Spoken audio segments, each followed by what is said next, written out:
Code Napoleon ফরাসি সম্রাট Napoleon বোনাপার্টের সংস্কার কর্মসূচির মধ্যে সবচেয়ে উল্লেখযোগ্য এবং গুরুত্বপূর্ণ।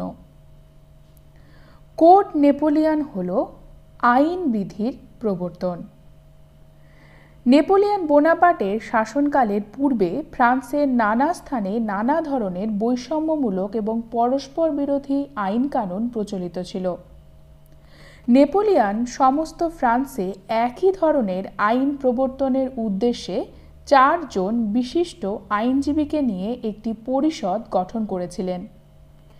এই পরিষদের প্রচেষ্টায় দীর্ঘ 4 বছরের অক্লান্ত পরিশ্রমে যে আইনবিধি সংকলিত হয় তা নেপোলিয়ন কোড নামে বিখ্যাত। 2287টি বিধি সম্বলিত এই আইন সংহিতাকে 3 ভাগে ভাগ করা যায়: দেওয়ানি আইন, ফৌজদারি আইন, বাণিজ্যিক আইন। আইনের দৃষ্টিতে সমতা, ধর্মীয় সহিষ্ণুতা, ব্যক্তি স্বাধীনতা ও সম্পত্তির অধিকারের স্বীকৃতি ছিল এই আইন সংহিতার উল্লেখযোগ্য বৈশিষ্ট্য। কোড নেপোলিয়ন ও বিপ্লবের আদর্শ কী ছিল? নেপোলিয়ন প্রাকৃতিক আইন এবং রোমান আইনের সমন্বয় সাধন করে কোড নেপোলিয়ন রচনা করেছিলেন। এই আইনের ফলে পারিবারিক বন্ধন যেমন দৃঢ় হয়েছিল, ঠিক তেমনি সামাজিক ক্ষেত্রেও সাম্য প্রতিষ্ঠিত হয়েছিল। ব্যক্তি বা পরিবারের বিশেষ অধিকারের পরিবর্তে সকল নাগরিকের সমান মর্যাদা এবং সুযোগ লাভের অধিকার স্বীকৃত হয়। বংশকৌলীন্যের পরিবর্তে যোগ্যতার ভিত্তিতে চাকরি প্রদানকে গুরুত্ব দেওয়া হয়।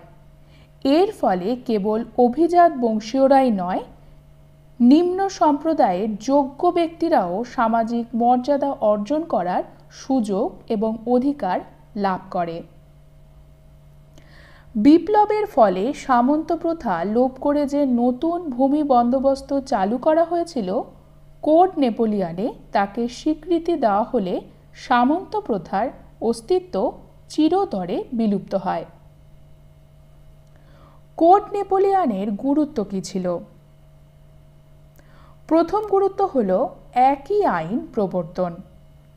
কোড নেপোলিয়ন সমগ্র ফ্রান্সে একই ধরনের আইন ব্যবস্থা চালু করে, ফলে ফরাসি প্রশাসন একটি সুবিন্যস্ত রূপ লাভ করেছিল।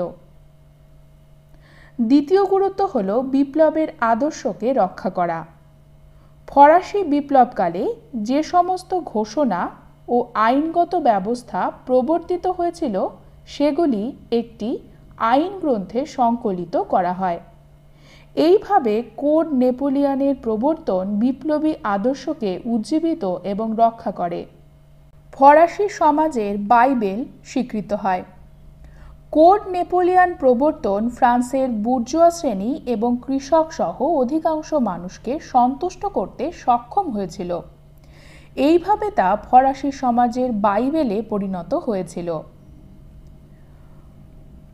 কোড নেপোলিয়নের মাধ্যমে নেপোলিয়ন বিপ্লবের আদর্শগুলিকে বাস্তবায়িত করতে সচেষ্ট হয়েছিলেন। তার এই আইন সংহিতা কেবল ফ্রান্সেই নয়, ফ্রান্সের সীমানা ছাড়িয়ে ইউরোপের বিভিন্ন রাষ্ট্রেও স্বীকৃতি পায়। এই আইনের মাধ্যমে সকল মানুষের সমান অধিকার প্রতিষ্ঠা করা সম্ভব না হলেও এ বিষয়ে যে আন্তরিকভাবে প্রয়াস করা হয়েছিল তা লক্ষ্য করার মতো এবং সেটি বিশেষভাবে উল্লেখের দাবি রাখে।